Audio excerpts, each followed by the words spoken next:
আসসালামু আলাইকুম প্রিয় শিক্ষার্থীরা। মেডিকেল এক্সাম হওয়ার পরে তোমাদের মনের মধ্যে দুইটা প্রশ্ন সবসময় ঘুরপাক খাচ্ছে। যে একটা প্রশ্ন হলো যে আজকের পরীক্ষার কাট মার্কস কত হতে পারে, এবং সেকেন্ড যে প্রশ্নটা যে কত মার্কস পেলে আমি একটা ভালো মেডিকেলে চান্স পেতে পারি, অর্থাৎ টপ যে 5টা মেডিকেল আমরা বোঝাই সেই মেডিকেলগুলোতে চান্স পেতে হলে আমার কত মার্কস পাওয়া দরকার। এই বিষয়টা তোমাদের মাথার মধ্যে ঘুরপাক খাচ্ছে। তো এই বিষয়টা নিয়ে আলোচনা করার চেষ্টা করবো আজকের ভিডিওতে। তো দেখো, বরাবরের মতো প্রতিবার যেমন মেডিকেলের কোশ্চেন হয়, এবারও সেম প্যাটার্নেরই কোশ্চেন হচ্ছে, আলাদা কোনো প্যাটার্ন কিন্তু হয়নি। তো তার মানে এর গতবারও যেমন কাট মার্কস ছিল, এইবারও কাট মার্কস থাকার এক্সপেকটেশন তেমনই। গত 4-5 বছরে যেমন কাট মার্কস ছিল, এবারেরও কাট মার্কস ঠিক সেম থাকারই পসিবিলিটিস বেশি।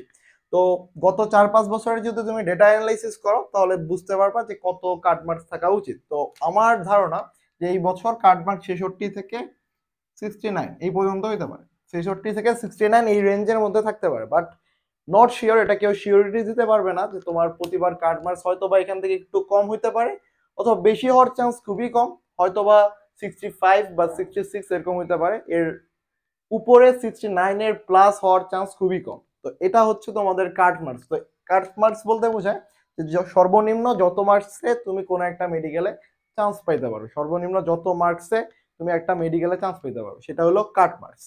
তো এতটুক মার্কস পাইলেই এনাফ। যদি তোমার 66 থেকে 69 প্লাস মার্কস থাকে, তার মানে তুমি বলতে পারো যে তোমার একটা যে কোনো একটা মেডিকেলে চান্স হবে ইনশাল্লাহ। এতটুকু গ্যারান্টি আমি দিতে পারি। এখন টপ মেডিকেলের জন্য কত মার্কস লাগবে এই জিনিসটা তোমাদের সবার মানে চিন্তা ভাবনা চলতেছে যে টপ মার্কসের জন্য অ্যাকচুয়াল কত মার্কস পাওয়া উচিত। অনেকেই হয়তো বা পরীক্ষার হল থেকে বের হয়ে বলবে 90 প্লাস দাগাইছে, অনেকে 100 প্লাস দাগাইছে, এমনও শিওর যে অনেকে যে 90টা পাবেই মার্কস, এরকম হয়তো বা আশেপাশে অনেকজনকে দেখতেছো। বাট এটা নিয়ে আমি পরে একটা গল্প বলবো। তার আগে হচ্ছে টপ মেডিকেলের জন্য কত মার্কস লাগবে। তো টপ মেডিকেলের জন্য যদি টপ 5টা যে মেডিকেল আমরা বলে থাকি, যে ডিএমসি বলো, সোহরাউদ্দিন, ময়মনসিংহ মেডিকেল, টপ যে 5টা মেডিকেল, এই টপ 5টা মেডিকেলে চান্স পাওয়ার জন্য তোমার 75 প্লাস মার্কস থাকলেই হবে। 75 প্লাস মার্কস যদি তুমি পাও, তাহলে টপ 5টা মেডিকেলের মধ্যে ইনশাল্লাহ তুমি একটা সিট পাবা। 75 প্লাস মার্কস। এখন 90 প্লাস যারা বলতেছে যে 90 প্লাস মার্কস, তো তুমি ধরে রাখো যে বেটা বের হওয়ার পর বলছে 90 প্লাস শিওর দাগাইছে, ওর কোনোদিন চান্স হবে না। আমি আমার একটা অ্যাডমিশনের সময় একটা গল্প বলি। আমার এক বন্ধু মেডিকেলের প্রিপারেশন নিছিল।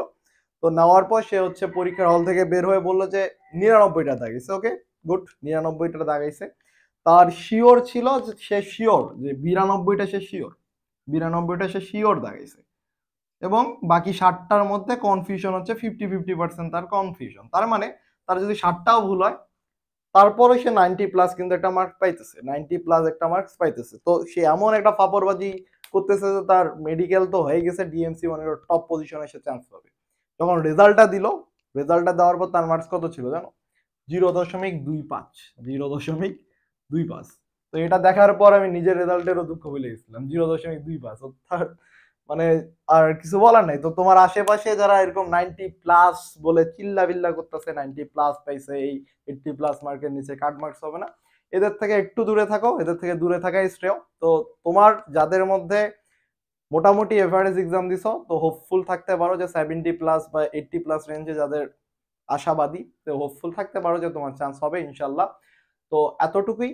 আর যাদের এক্সাম খারাপ হয়েছে, আমি বলবো যে একটু মেন্টালি স্টেবল হওয়ার নিজেকে ট্রাই করো। অনেকের হয়তো বা এক্সাম যতটা ভালো দেওয়ার চেষ্টা করছিলা, যতটা চিন্তা ভাবনা করছিলা ভালো হবে, ততটা ভালো হয় নাই, বা ততটা ভালো দিতে পারো নাই। হয়তো বা অনেকের চান্সও হবে না, বা এমন এক্সাম দিয়ে আসছো যে তোমার কাট মার্কস তো উঠতেছে না।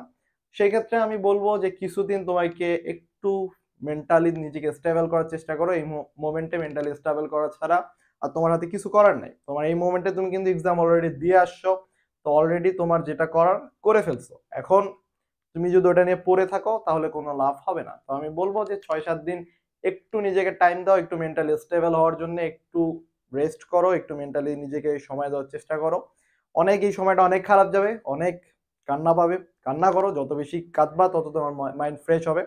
তো আমি বলবো যে এই টাইমটা একটু নিজেকে টাইম দেওয়ার চেষ্টা করো, মেন্টালি স্টেবল হওয়ার চেষ্টা করো, অন্যের কথা থেকে দূরে থাকো, এবং নেক্সট যেই টার্গেটগুলা নেক্সট, হয়তো এটাই অনেকের মেন টার্গেট ছিল, যাদের টার্গেট মিস হয়ে যাচ্ছে বা মিস হয়ে গেছে অলরেডি, যারা একবারই এক্সাম খারাপ দিছো, আমি বলবো যে নেক্সট অন্য এক্সামগুলোর জন্য নিজেকে একটু প্রিপেয়ার করার চেষ্টা করো, যাতে করে নিজেকে প্রুফ করার একটু হলেও তুমি সময় পাও, একটু হলেও সুযোগ পাও।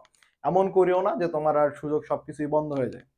তো আমার যেটা সাজেশন থাকবে যে এক্সাম খারাপ দিছো যার কারণে হয়তো বা মন মেজাজ ভালো থাকবে না, 6-7 দিন টাইম নাও, একটু ব্রেক দাও সবকিছু থেকে, নিজেকে সবকিছু থেকে আলাদা রাখো এবং নিজেকে আরো নতুন ভাবে গুছায় নতুন ভাবে প্রিপারেশনের জন্য নিজেকে প্রস্তুত করো। এতটুকুই ছিল আজকের ভিডিও। ধন্যবাদ, দেখা হচ্ছে নেক্সট ভিডিও।